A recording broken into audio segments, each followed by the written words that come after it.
श्री शिव पुराण महात्म्य। शिव पुराण के प्रथम अध्याय शिव पुराण के महात्म्य में हम आज शिव पुराण के महात्म्य को देखेंगे।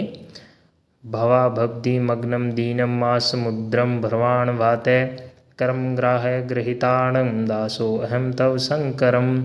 सौनक जी के साधक विषय प्रश्न करने पर सूत जी का उन्हें शिव पुराण की उत्कृष्ट महिमा सुनाना। श्री सौनक जी ने पूछा, महाज्ञानी सूत जी, आप संपूर्ण सिद्धांतों के ज्ञाता हैं। प्रभो, मुझसे पुराणों की कथाओं के सार तत्व का विशेष रूप से वर्णन कीजिए। ज्ञान और वैराग्य सहित भक्ति से प्राप्त होने वाले विवेक की वृद्धि कैसे होती है तथा साधु पुरुष किस प्रकार अपने काम क्रोध आदि मानसिक विकारों का निवारण करते हैं। इस घोर कलिकाल में जीव प्राय असुर स्वभाव के हो गए हैं। उस जीव समुदाय को शुद्ध देवी संपत्ति से युक्त बनाने के लिए सर्वश्रेष्ठ उपाय क्या है? आप इस समय मुझे ऐसा कोई शाश्वत साधन बताइए जो कल्याणकारी वस्तुओं में भी सबसे उत्कृष्ट एवं परम मंगलकारी हो, पवित्र करने वाले उपायों में भी सर्वोत्तम पवित्र कारक एक उपाय हो।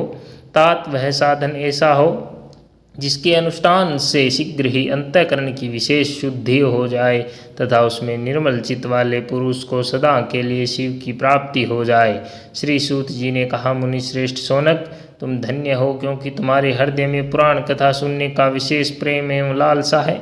इसलिए मैं शुद्ध बुद्धि से विचार कर तुमसे परम उत्तम शास्त्र का वर्णन करता हूँ। वत्स, वह संपूर्ण शास्त्रों के सिद्धांत से संपन्न भक्ति आदि को बढ़ाने वाला तथा भगवान शिव को संतुष्ट करने वाला है। कानों के लिए रसायन अमृत स्वरूप तथा दिव्य है। तुम उसे स्मरण करो मुने। वह परम उत्तम शास्त्र है शिव पुराण, जिसका पूर्व काल में भगवान शिव ने ही प्रवचन किया था। यह काल रूपी सर्प से प्राप्त होने वाले महान त्रास का विनाश करने वाला उत्तम साधन है। गुरुदेव व्यास ने सनत कुमार मुनि को उपदेश पाकर बड़े आदर से संक्षेप में इस पुराण का प्रतिपादन किया है। इस पुराण के प्रणयन का उद्देश्य है कलयुग में उत्पन्न होने वाले मनुष्यों के परम हित का साधन। यह शिव पुराण परम उत्तम शास्त्र है। इसे भूतल पर भगवान शिव का वाडंग में स्वरूप समझना चाहिए और सब प्रकार से इसका सेवन करना चाहिए। इसका पठन और श्रवण सर्व साधन रूप है।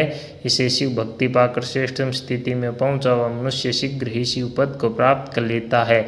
इसलिए संपूर्ण यत्न करके मनुष्य ने इस पुराण को पढ़ने की इच्छा है अथवा इसे अध्ययन को अभिष्ट साधन माना है। इसी तरह इसका प्रेम पूर्वक श्रवण भी संपूर्ण मनोवांछित फलों को देने वाला है। भगवान शिव के इस पुराण को सुनने से मनुष्य सब पापों से मुक्त हो जाता है। इस जीवन में बड़े बड़े उत्कृष्ट भोगों को भोग करके अंत में शिवलोक को प्राप्त कर लेता है। यह शिव पुराण नामक ग्रंथ 24,000 श्लोकों से युक्त है। इसकी 7 संहिताएं हैं। मनुष्य को चाहिए कि वह भक्ति ज्ञान वैराग्य से संपन्न हो, बड़े आदर से इसका स्मरण करें। 7 संहिताओं से युक्त यह दिव्य शिव पुराण परम ब्रह्म परमात्मा के समान विराजमान है और सबसे उत्कृष्ट गति प्रदान करने वाला है। जो निरंतर अनुसंधान पूर्वक इस शिव पुराण को बाँचता है अथवा नित्य प्रेम पूर्वक इसका पाठ मात्र करता है, वह पुण्यात्मा है, इसमें संशय नहीं है। जो उत्तम बुद्धि वाला पुरुष अंतकाल से भक्ति पूर्वक इस पुराण को सुनता है, उस पर अत्यंत प्रसन्न हुए भगवान महेश्वर उसे अपना पद धाम प्रदान करते हैं। तो प्रतिदिन आदर पूर्वक इस शिव पुराण का पूजन करता है, वह इस संसार में संपूर्ण भोगों को भोग कर अंत में भगवान शिव के पद को प्राप्त कर लेता है। तो प्रतिदिन आलस्य रहित और रेशमी वस्त्र आदि से वेष्टन से इस पुराण का सत्कार करता है, वह सदा सुखी होता है। यह शिव पुराण निर्मल भगवान शिव का सर्वस्व है। जो इहलोक और परलोक में भी सुख चाहता हो, उसे आदर के साथ प्रयत्नपूर्वक इसका सेवन करना चाहिए। यह निर्मल और उत्तम शिव पुराण धर्म अर्थ काम मोक्ष रूप चारों पुरुषार्थों को देने वाला है। अतः सदा प्रेम पूर्वक इसका श्रवण एवं विशेष पाठ करना चाहिए। बोले शंकर भगवान की जय। श्री शिवाय नमस्तुभ्यं। श्री शिवाय नमस्तुभ्यं। श्री शिवाय नमस्तुभ्यं। श्री शिवाय नमस्तुभ्यं। श्री शिवाय नमस्तुभ्यं। श्री शिवाय नमस्तुभ्यं। श्री शिवाय नमस्तुभ्यं।